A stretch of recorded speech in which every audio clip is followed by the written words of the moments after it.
you've got the Bulls, and you got the Bulls in a very specific spot that Ken Barkley termed these spots duplex spots. You play them twice in a span of a number of days.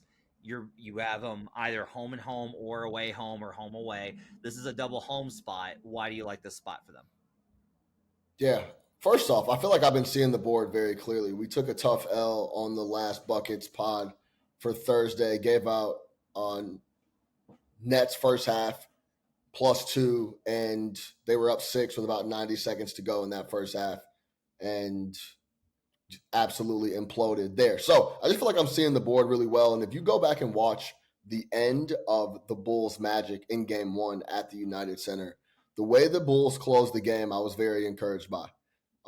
I talked to AC about he was on the Bulls -3, and I didn't love the spot there because Zach LaVine isn't a guy that's gonna take the slander and turn it into positive juice and get angry at people and kind of go out there and try to prove people wrong.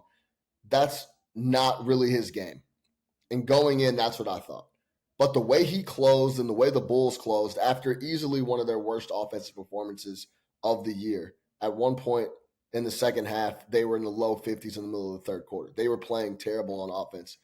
Came back, closed really strong. Now, on top of them, me believing they're going to bring that same momentum as they did to close the game against the same opponent in Orlando, we talked about this duplex spot in a trend that is absolutely undeniable. All right, so the home favorite after coming off a loss in the second game of a duplex spot is 32-12 straight up. That's 72.7%, 26-17-1 against the spread. That's 60% with an average line of 6 points. This is a pick 'em. This is -1 for the Bulls at home. It is absolute desperation time. Just they are in dire need of a win. Billy Donovan, the whole crew.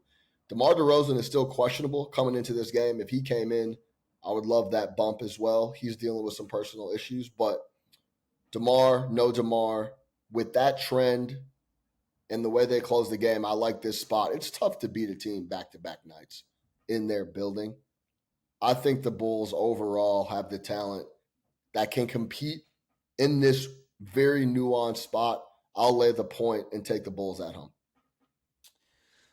This season, it's flipped a little bit where the dogs are doing very well. So if Orlando keeps taking money, because I think this is Bulls, this open Bulls, yeah, we still got 1.5 in the market, so they're still hanging there as a favorite. It's been, but the overall trend has been this way, where it's like, look, if you're a favorite and you lose that first one, you are more likely to get the second one. Like that's just what we've seen, and you're more likely to cover it pretty convincingly versus I do think if you win that first one, we saw in the Pacers, right? Like the Pacers tournament game, I think last week was really interesting.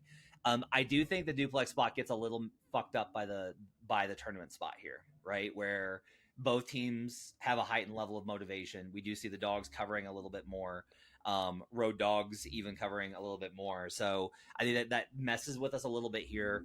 I will say that like Orlando is really inconsistent, and they're a team I've got to be careful with because I like them. Like I like Orlando, and I want good things for them, and like I want them to win, and like I think that they're really cool, and I have like a small bet on their win total over, and so all these things are kind of positive, but also they're a young team coming off of a massive win that was a buzzer, like it was Paolo Banchero with the game winner, and so.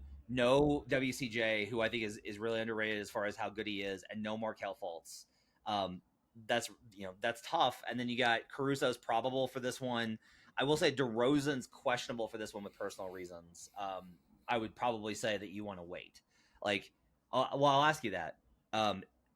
Give me. Yeah, that was something I mentioned if DeRozan plays and if he doesn't play, give me the cap. Yeah, I think it's either way.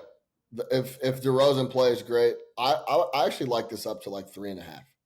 If DeRozan comes back, and plays, I think the Bulls come in and take care of business. Without DeRozan, it should stay around that 1.5 spot. I like the Bulls to come out and get a W here. The way they closed, I was very encouraged. I think they'll bring that same energy, and I just don't see them folding. I know I have a lot to say about the Bulls. We could record a 4-hour pod about the state of the organization. I know them pretty well. I follow them secondly to the Knicks at the moment. This is a really good spot for them to show up on back-to-back nights, and I love that trend with the home and home. I don't expect the Bulls to take an L here.